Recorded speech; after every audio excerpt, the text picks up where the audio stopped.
Men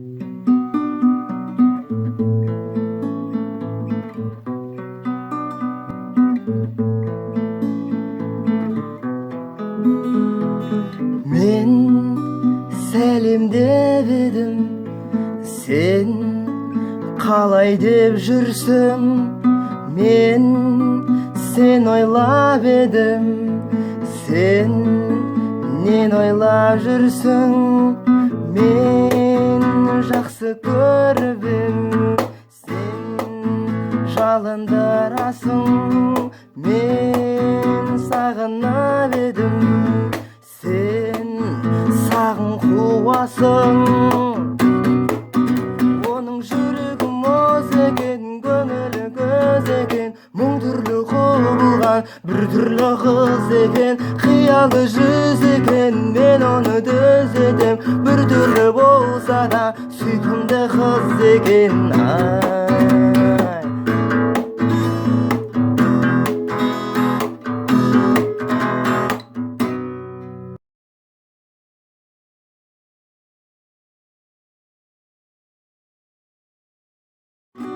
Қайырлы күн, гитара сүйер қауым. Бүгінгі бейне сабағымда Төреғали Төреәлінің бір түрлі қыз әніне кавер жасамақшымын. Яғни бұл өлеңге кавер жасаған себебім, біріншіден бұл өлең әуенімен қатты ұнады. Ал бейне сабаққа келетін болсақ, көптеген сұраныстар келіп жатты маған. Бұл өлеңді қағысы қалай, бой қалай, аккордтары қандай, басында теріліп, яғни перебор тартылуы қалай, тағы да басқа сұрақтар келіп түсті. Сондықтан бұл шығарған менің каверім ешқандай көшіру емес, ешқандай да қағысында қайталап қағу, басқа я болмаса Нұрым Қуаныштың қағыстарына сәйкес қағыстар жоқ. Бұда басқаша ерекше бір қағыстар да жоқ, қарапайым қағыстар. Тек шамалы импровизация қосып, сөйтіп тартқан болатынмын. Негізгі үйрету бөліміне келетін болсақ, бірінші сіздерге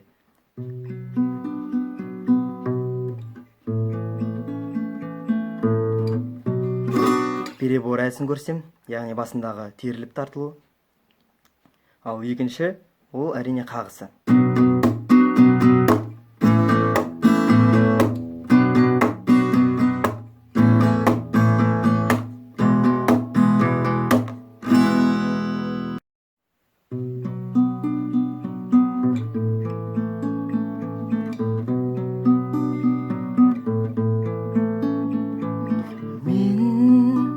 Сәлемдеп едім, сен қалай деп жүрсің? Аккордтары оңай, 3 қана аккордпен тартамын. Яғни HM тональностінде, бұл Төреғалидің өзінің оригинал тональность деп айтуға болады. Яғни осы HM аккордында Төреғалидің өзі де осы әнді орындайды. Сол себепті бейне сабақта осы HM тональностіне келтіріп жасадым. Негізгі тональностерді өзгерте беруге болады кез келген әнге. Оны да басқа бейне сабақтарында үйретемін. Яғни кез келген өлеңді өзіңнің дауысыңа келтіріп түсіріп айту. Ал осы бастапқы переборға келетін болса, аккордтар 3 қана аккорд, HM, яғни екінші латтағы, баре түрі әрине, және екіншісі А деген аккорд. Бұл баре емес, қарапайым түрі. Және баре түрінде қолдануға болады 5-ші латтағы. HM-нің төменгі 7-ші латтағы да ауыстыруын қолдануға болады. Ешқандай айырмашылығы жоқ. Әрине баре түрі өте құлаққа әдемі, жағымды естіледі. Және де онымен күрделі қағыстарды орындаған кезде күмбірлеп жақсы шығады дауысы. Бастапқы переборға келетін болсақ,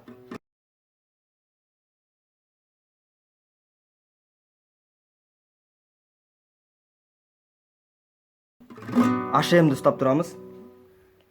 HM-ді ұстай отыра струналарда 5, 4, 3, 2, 3, 4,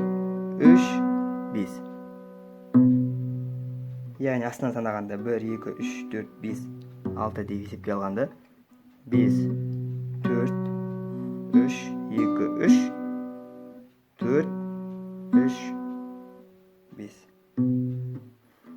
Жылдамырақ орындап үйренеміз, қайта-қайта тартып сонда.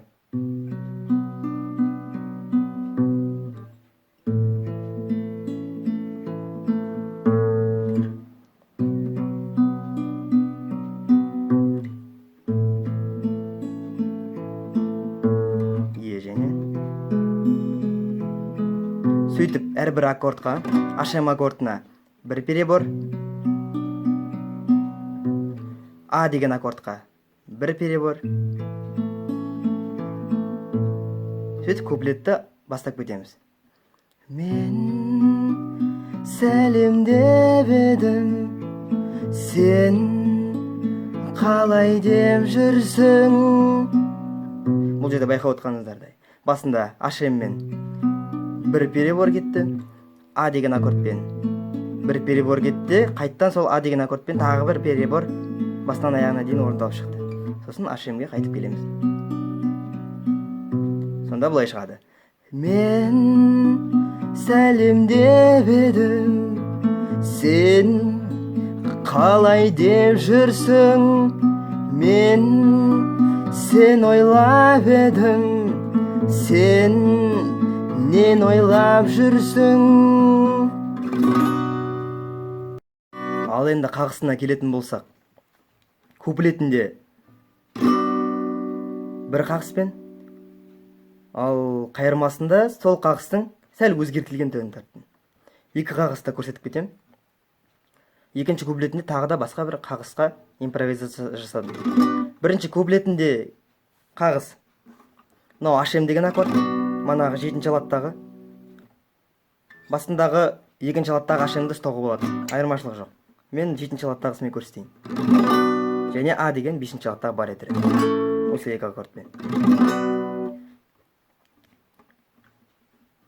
Мен жақсы көріп, сен жалындырасың. Мен сағынып едім, сен сағын қуасың. Бұл жерде қағыс негізгі. 2 рет астыға, сосын заглушка. 2 рет астыға заглушка, сосын тез 3 рет астыға, тағы заглушка. Сонда былай шығады.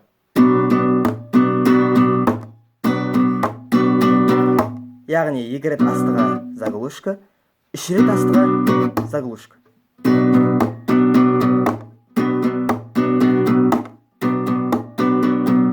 Басында әрине сіздерде шықпайды, бірақ ең бастысы қағыстардың ретін сақтап тарта беріңіздер. Яғни астыға заглушка, астыға заглушка. Осын қайталап жаттықтыра беріңіздер қолдарыңызды.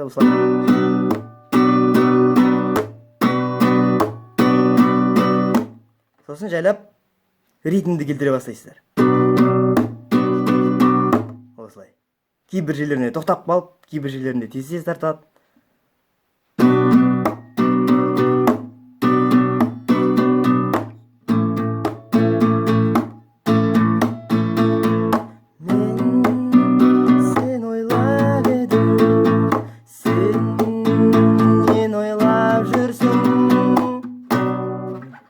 Деп куплетін аяқтаймыз.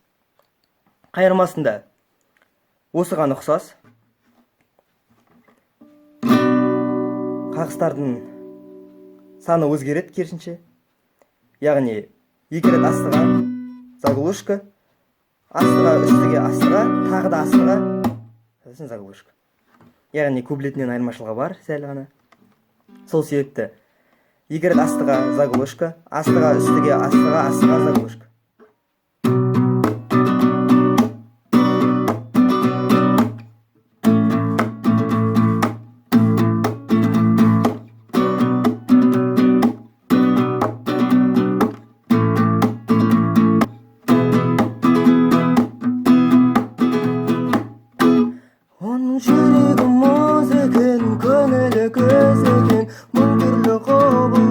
Бір түрлі қыз екен, қиялы жүз екен, мен оны төзетем, бір түрлі болса да сүйкімді қыз екен.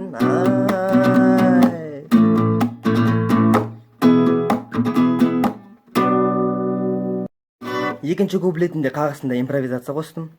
Яғни сол бастапқы қағыс қалады, 2 рет астыға, одан кейін заглушка, одан кейін тағы бір заглушка, яғни гитараның төмен жағын, және 2 рет қайттан астыға и заглушка.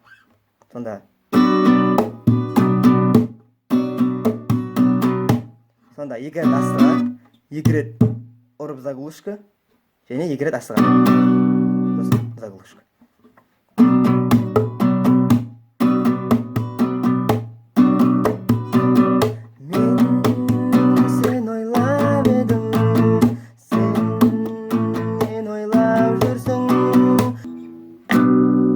Осы қағыстарды қайталай беріңіздер ретіменен.